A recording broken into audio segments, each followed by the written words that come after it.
Waktu itu, aku tinggal di daerah Muhammad Toha. Daerah yang aku tinggal itu dulu gak seramai sekarang. Dulu itu masih banyak pesawahannya. Dan rumah-rumahnya pun gak terlalu padat. Di daerah itu dulu aku punya pacar, namanya Dewi, dan dia seumuran denganku. Aku selalu ingat, kalau dulu waktu aku pulang sekolah, aku sengaja mengambil jalan memutar supaya bisa melihatnya menyapu halaman rumah sepulang aku sekolah. Sungguh indah masa-masa itu.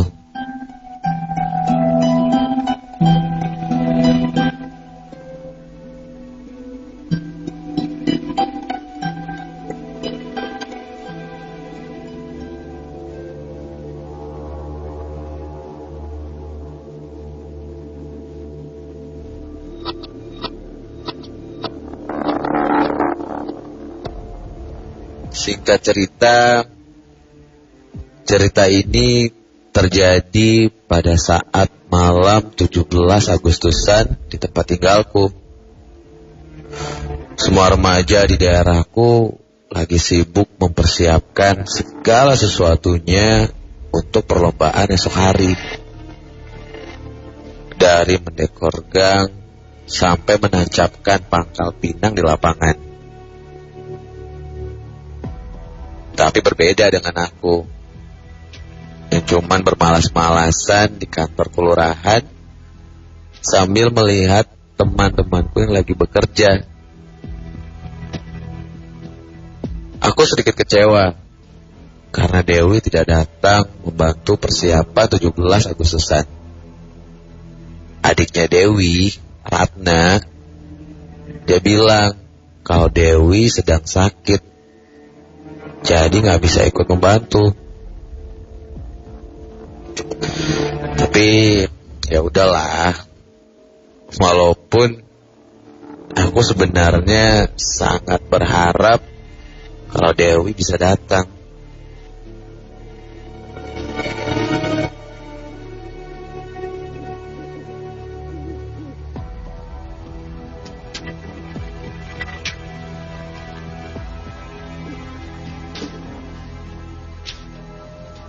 Malam semakin larut dan tak terasa udah jam 1 pagi. Karena merasa gak enak dengan teman-teman yang masih kerja, aku pun segera pamit untuk pulang. Lagi pula sepertinya mataku sudah mengantuk.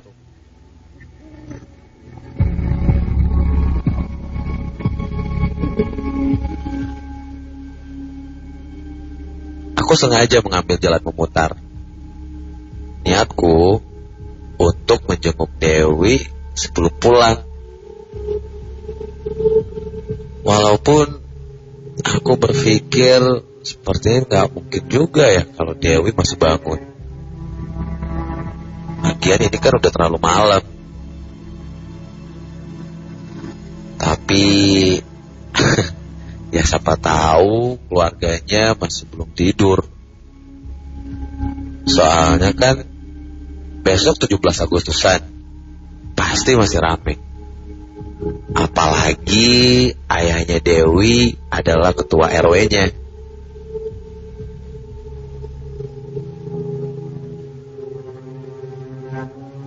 Ketika aku mengambil jalan memutar,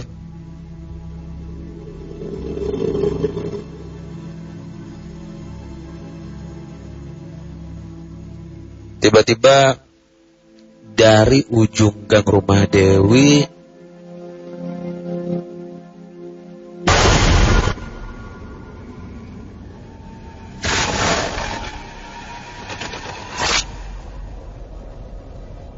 aku melihat dengan jelas Dewi yang memakai daster putih berjalan ke arahku.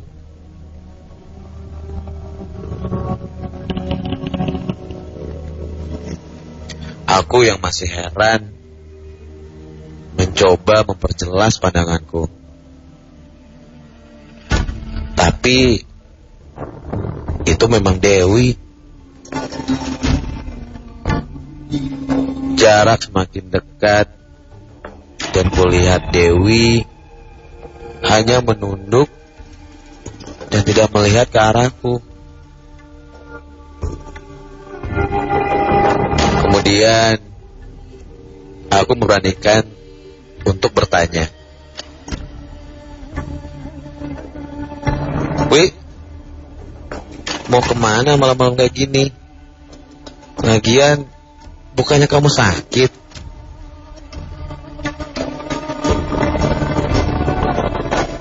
"Pulang aja ya, ntar aku anterin." Dewi kemudian menatapku dan berkata, "Mau nyusul bapak ke kelurahan." Wajah Dewi pucat. Mungkin karena dia lagi sakit. Dan nada bicaranya pelan sekali. Rambutnya seperti nampak dibiarkan terurai. Aku memaksa Dewi untuk pulang. Dan akhirnya Dewi pun menurut.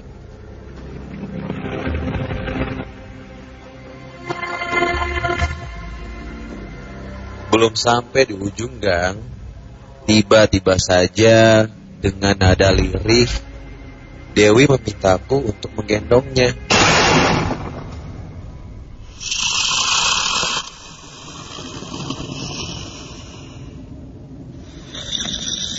"Hah?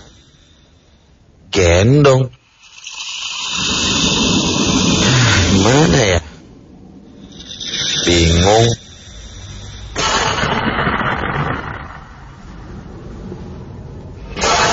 Aku malu kalau nanti sampai ada teman-temanku yang melihat.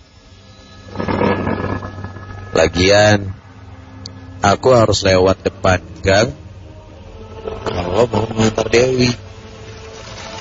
Dan pastinya terlihat oleh anak-anak yang lainnya.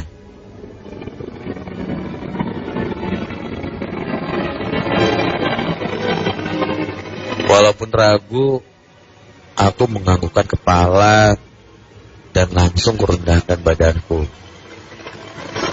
Kemudian Dewi memegang leherku dan aku mulai berjalan sambil menggendong Dewi.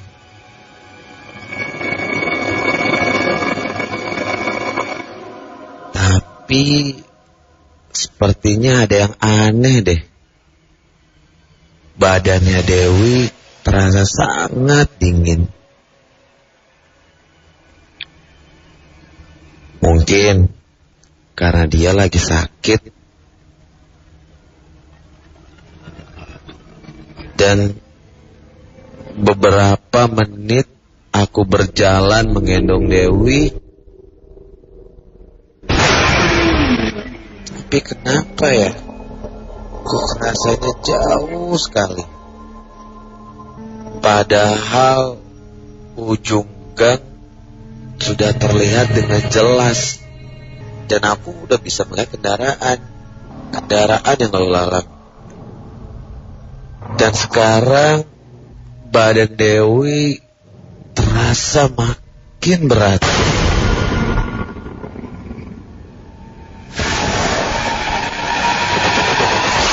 Karena lelah, maka aku pun bertanya sama Dewi, "Wi, emang kalau jalan gak kuat ya?"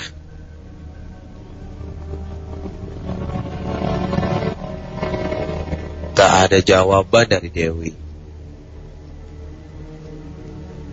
Tiba-tiba aku mendengar suara balasan dari belakangku.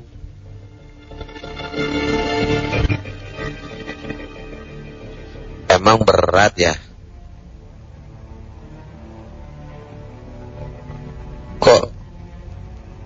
Kok suaranya Kok suaranya Dewi kok tiba-tiba berubah? Bukan seperti suara Dewi yang aku kenal. Wi? Aku mencoba memastikan kalau yang aku gendong itu Dewi. Tapi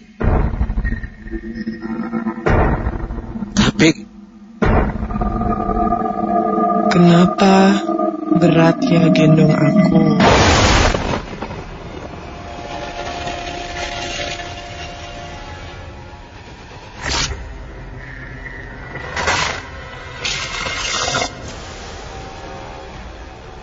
Sontak aku berhenti dan aku melihat ke arah leherku dan tangan yang memelukku sekarang kok berubah lebih putih dan kukunya hitam dan panjang. Ini kan bukan tangannya Dewi yang tadi aku lihat. Aku berusaha melihat ke belakang dan selintas aku melihat sesuatu seperti kain berwarna merah menjuntai di samping.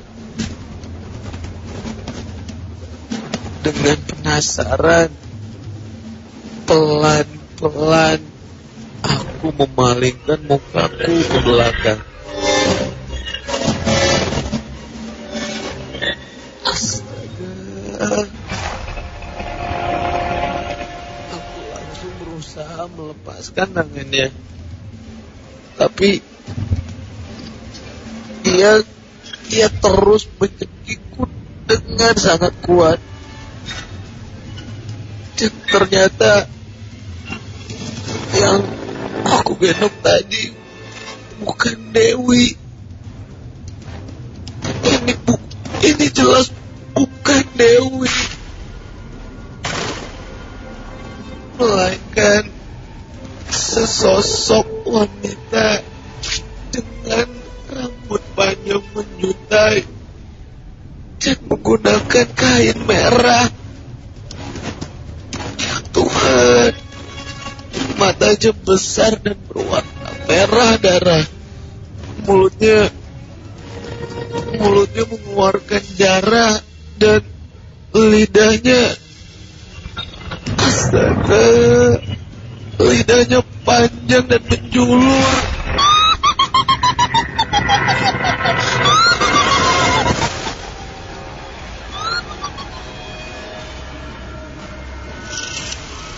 Berusaha melepaskan tangannya yang masih mengalungi leherku dan yang paling mengerikan, astaga, lidahnya menjilat-jilat telingaku.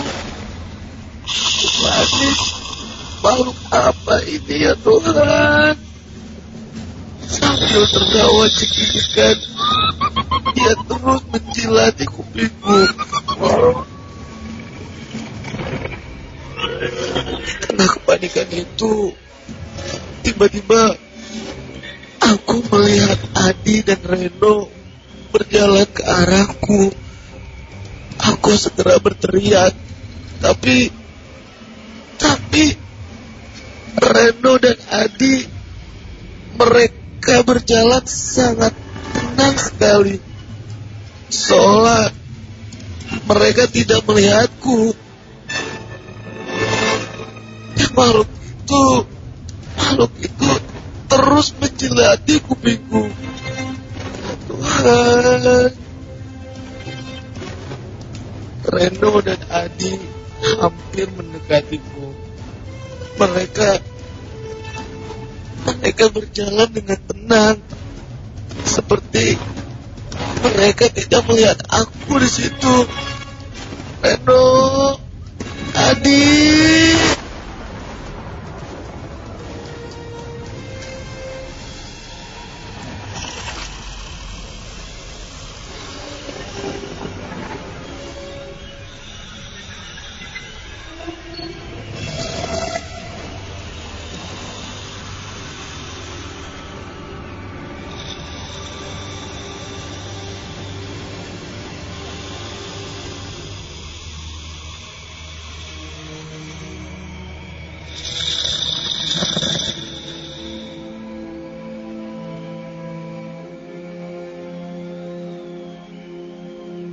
ketika semuanya gelap dan aku tidak ingat apa-apa lagi. Sayup-sayup aku mendengar suara orang mengaji. Mataku mulai terbuka dan aku bisa melihat ada ibuku, ayah, dan Dewi di sebelahnya. Dan juga ada temanku Reno dan Adi di seberang Dewi. Aku terbaring lemah. Aku di mana? Hah? Ini kan rumah sakit. Seketika itu, kemudian ibuku menangis dan memelukku dengan erat. Dewi menyodorkan aku minum. Dan setelah sadar, aku bertanya pada mereka tentang hal yang terjadi denganku. Reno dan Adi bilang kalau aku sudah dinyatakan hilang selama 2 minggu. Sejak dari malam itu, mereka melihatku di kantor kelurahan. Dan Dewi juga menambahkan kalau aku ditemukan di kebun pisang milik Pak Suryo yang rumahnya tidak jauh dari kantor kelurahan. Dan aku ternyata sudah koma selama 3 hari.